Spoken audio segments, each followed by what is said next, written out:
All right, so I'm about a week late on this one.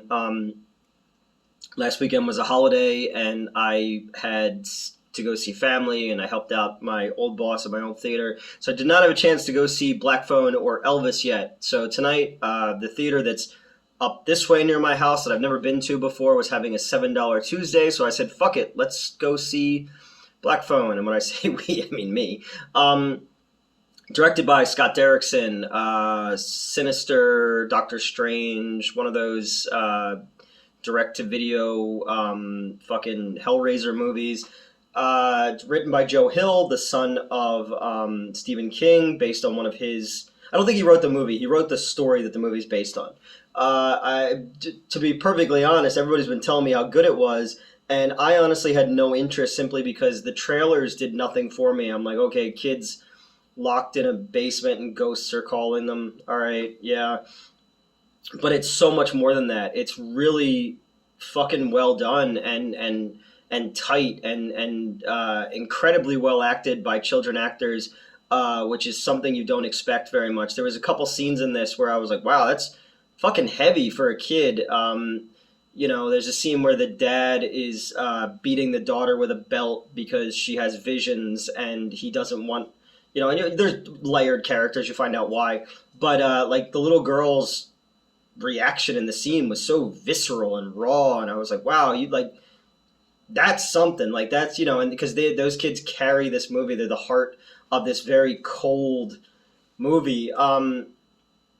And fucking Ethan Hawke, man, he's really good in this movie, and he's not in as much of the movie as I thought he would be. He plays the grabber. This movie is basically Stranger Danger, the movie. I said it was more like horror Slumdog Millionaire because how each little piece that Finn, the main character, gets along the way builds to the whole. And I was like, oh yeah, it's kind of like what they did in Slumdog Millionaire. If that guy, instead of being on a game show, was locked in a fucking child murderer's basement. So this movie, it's not all what you saw in the trailer, but it is. Finn and his sister have a very abusive father. They live in this small town in Colorado in the 1970s, and they nailed the aesthetic of the 1970s. Just the look and the feel of it, and the musical choices as well. Like it felt very, very true to form. I wasn't alive at that time, but I've seen a fucking fuck ton of movies shot, at that period of time, and it felt like a Stranger Danger movie from the 70s, and I thought that was really cool. I also went into it thinking that Derrickson would rely a lot on jump scares, like he did with the Bagul movies. There was that whole scientific thing where it was like, well, it's the scariest movie of all time because they check people's blood pressure. And I was like, well, yeah, if you have nothing but fucking jump scares, of course people's blood pressures are going to spike, I was going to bang my hand into a jump scare, but then I was like, oh, if I do that, the thing that my phone is propped up against is going to fall over, and then I start this whole fucking thing all over again.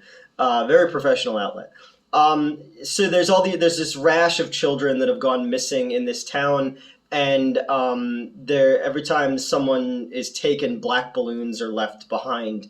And the little girl, the sister, has visions of the one kid, Bruce, who got taken, and her sister tells the police that this girl in my class said something, so the police think that she knows something because she knows about the balloons. Like, how does she know that? Her dad beats her because you find out that her mother had visions as well and killed herself because of them, and the dad doesn't want that to happen to them. And in the beginning, he just seems like abusive dad, but as it goes, every layer is peeled back like an onion or like a parfait. Everyone loves parfait, to quote Shrek. Shrek is love. Shrek is life.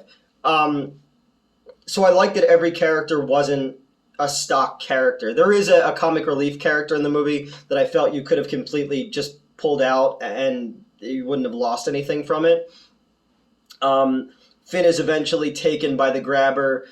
Ethan Hawke plays, he's wearing these creepy masks, and every time you see him, he's in a different version of it. Where sometimes it's the top, sometimes I just did it backwards. Sometimes it's the bottom, sometimes it's the top. It's good to know if you're a bottom or you're a top. Sometimes it has no expression. Sometimes it's a smile. Sometimes it's a frown. Really fucking creepy. And apparently Tom Savini designed them, which is even cooler. And then you have the part where from the trailer where there's a black phone in the basement, and every time it rings, it's one of the kids who was killed, and they're giving Finn a piece of information in order to get out alive because they didn't get out alive.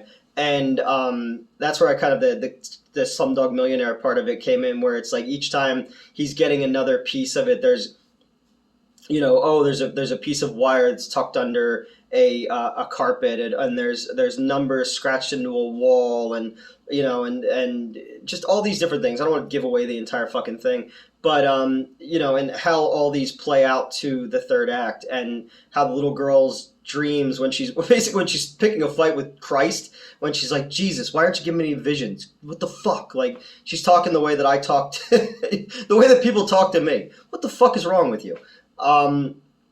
No, I really liked it. People were right about it.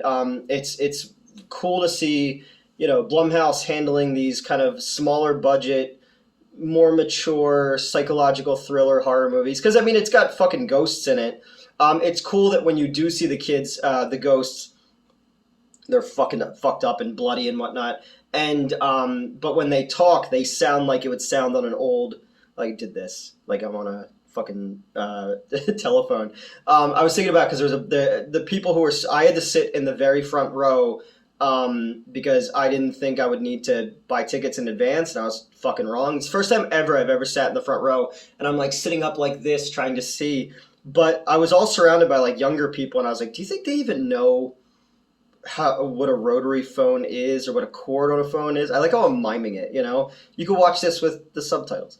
When I was in Tucson in 2017 for the Tucson Comic-Con, I was with my my former best friend, and in our hotel room, I was like, if you can dial that rotary phone, I'll give you $50. And she had no idea how it worked, and I was like, save my money. But it's cool that how the phone comes into it, and how they sound like they would over the phone, how they're just building up this story, and how he's becoming more determined. Finn is becoming more determined to stand up for himself. Like this Spanish kid says to him in the bathroom in the beginning, he's like, you got to learn how to defend yourself. And there's little things that are said throughout the movie that all pepper out to, in the end, him facing the grabber, And yeah, man, great musical choices in it. The Pink Floyd track from Dark Side of the Moon that works into it is great. How the visuals and the music kind of marries, and it felt a lot like in Baby Driver, how they kind of both elevate themselves, the editing to the music. I really liked it. I don't know. There's nothing I can say that probably wasn't said last week when people actually cared. But this is really, really good and worth your time. And Ethan Hawke is fucking terrifying. And between this and Moon Knight, like, Homeboy's having like a real renaissance of his career right now. And Scott Derrickson, he's always consistent. Even though I'm not a huge fan of those Sinister movies, the way that they use the 8mm stuff in the beginning of that movie is super effective, and they use a little bit of that in this as well, and it really, really works, and it gives the movie this kind of creepy vibe. So go check it out. Like, share, subscribe, please. I'm getting closer to 8,000 subscribers. I'm really trying to keep pushing, because things were going really well for a while, and then they've kind of died off a little bit, and it can be a little bit dejecting to see that I'm not really catching up where I want to be. But there's good stuff that's still happening, and thank you guys all for watching and commenting and liking and sharing and subscribing. So keep it up, and share with a friend who likes dumb bullshit of an asshole sitting in his kitchen talking about a movie.